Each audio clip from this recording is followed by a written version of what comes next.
Alrighty, howdy folks, Nick Alter here. It's day 2. Welcome, glad that you made it past day 1 and you're still with us. And didn't scare you off hopefully too bad. Maybe you're more annoyed or curious than you are excited, but that's okay. You showed up, you're here. I am glad that you're taking the time.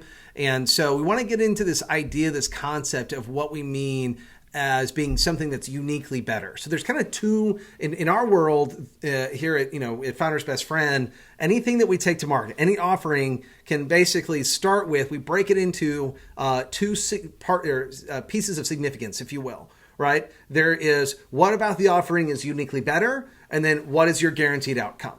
And so we're not going to get into the guaranteed outcome anytime during this course, but I just wanted to give you guys an understanding of where this goes eventually. So if you want to, as you're continuing down this path, but starting with this idea of what is uniquely better. And uniquely better is a concept that we came up with as a response to, there's several kind of terms out there that everybody gets into, this idea of unique selling proposition or unfair advantage or the aha or our differentiators, or in all of these different things that we try to use to describe what it is that we're actually taking to market. And so the point is, though, is it's less about what we're comparing it to. As a matter of fact, I really don't, once we get past the stage of during those those questions that we're asking, what is it, who cares, and the why, and we get into this idea of the uniquely better, is just that there comes a point where the only time I really care about differentiators is in the very, very beginning, when it says, why does the market need this? What is it that you've got here? What gap are we filling, right? And if there is a gap, then at that point or at that stage, then we're saying, look, this is something we're offering that it's standalone. It's unique, meaning that you can't really get this anywhere else. And it's not to say that, for example, let's say you're a flooring company, but and you're like, well, wait a second, there's like 150 flooring companies. But let's talk about a moving company. And it's like there's 1 billion moving companies. But to give you an idea and an example is that how would you build a moving company from scratch in, let's say, a really saturated market already, and make it uniquely better? And the way that we look at it is just that we create, we'll use square cow movers as an example.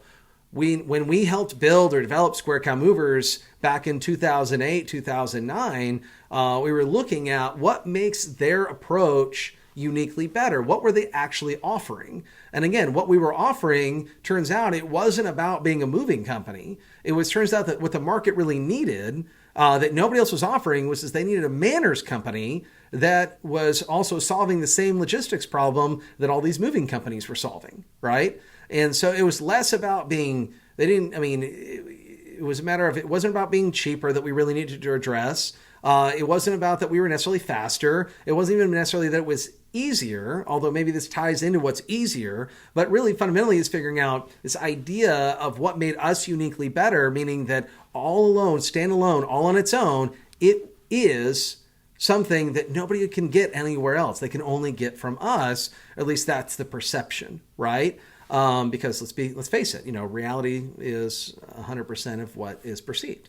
And so when we think about this idea of how do we make something uniquely better, or rather, how do we establish it that way, we have an exercise that we typically go through. You think about this idea of all the different kind of key or core aspects or distinct elements of your business's offering, and the narrative that we need to spin around that offering is just that we have to evaluate each one. And so of these 29 distinct elements that we've come up with, now granted, there's absolutely more distinct elements out there. We just know these to be true, and also that these have occurred in every single instance of a business and offering that we've evaluated, come across, that we've helped over the years, right? And of which, again, as I said, I think in previous videos, there are hundreds of these, and if not thousands that we've gone through with this. And so when we think about this idea of these 29 distinct elements, and again, I'm going to go back and pick on that idea of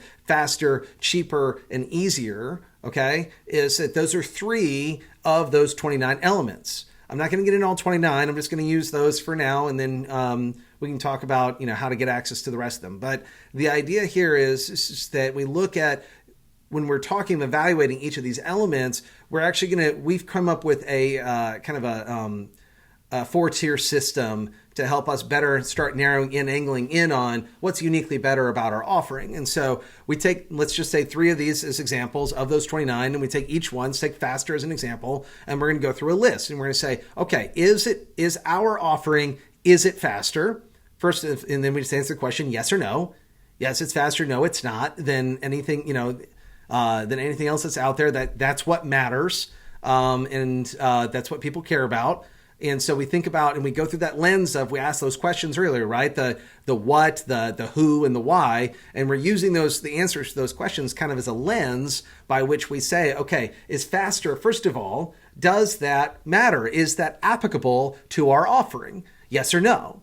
And then based on the answer, yes or no, then what we do is we want to take that and put it into one of either 4 key designations that we come up with. The first one being, let's say the answer is yes, we're faster, right? Okay, fine. That applies that's applicable to whatever our offering is. And we say, is it faster? Yes.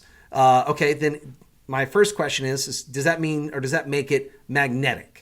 Meaning that, and as a matter of fact, use core examples, like think about like Jimmy John's. For them, part of their uniquely better to their offering is freaky fast. I mean, faster is the thing that they hang their entire brand off that hat, or off that stand, right? That hat off that stand, whatever, you get the idea. But if we think about the idea of, does that make our offering magnetic? Does that make it uniquely better?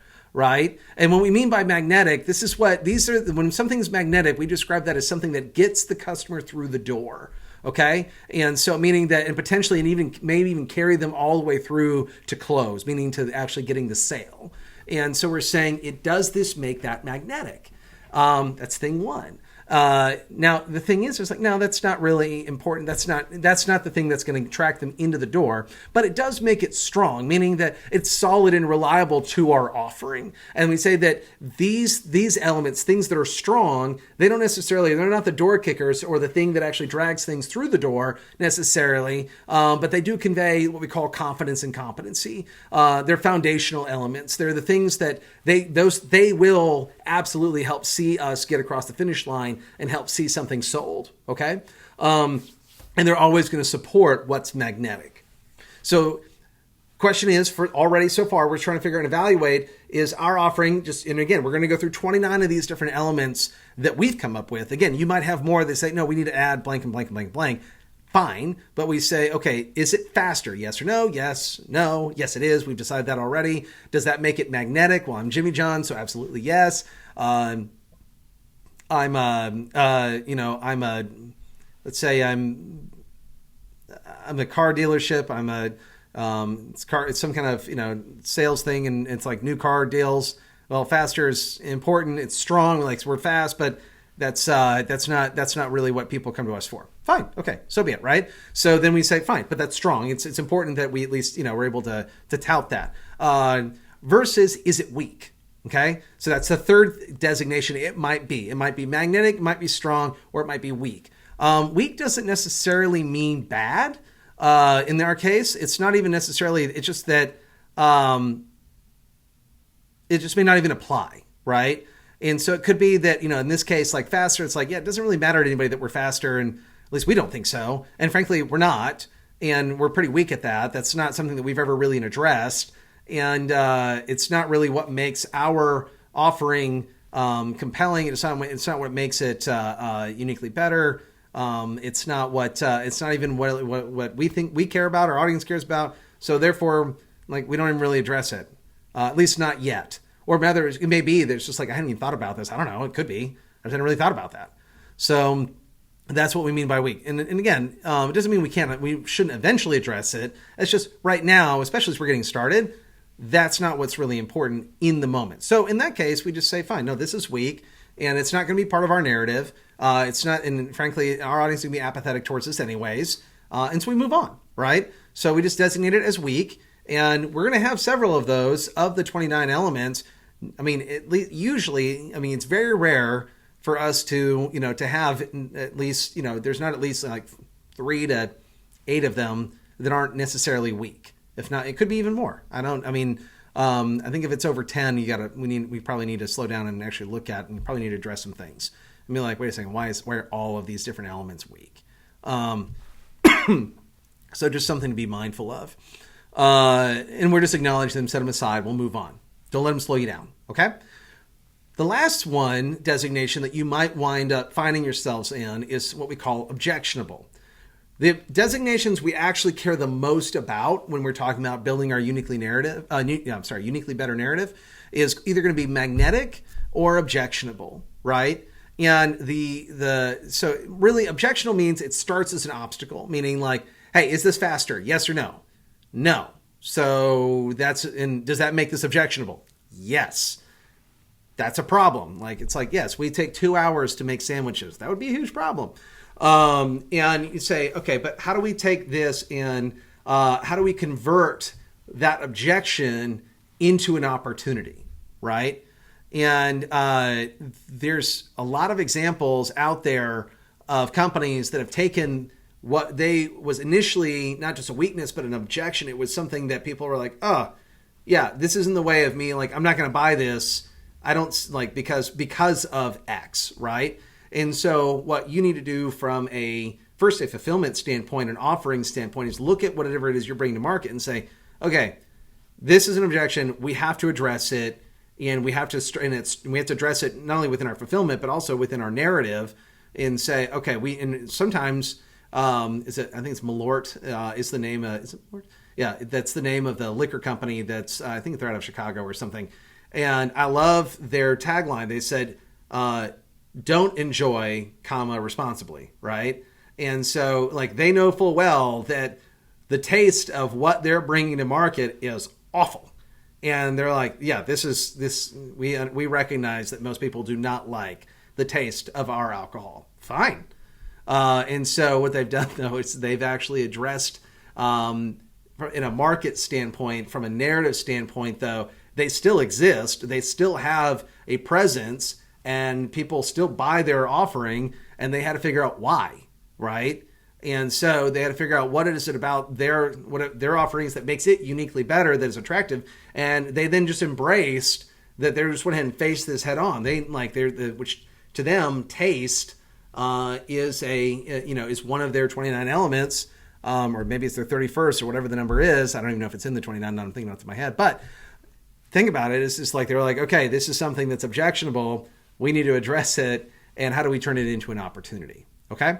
So that's the thing, guys. This is that we need to, and so when we have done this with this whole list, faster, easier, cheaper, starting with the ones that we're just kind of using as examples, and then we're saying, okay, how do we understand? First of all, do they apply? And yes or no to whatever offering is, and then of these 4 designations, which one is it?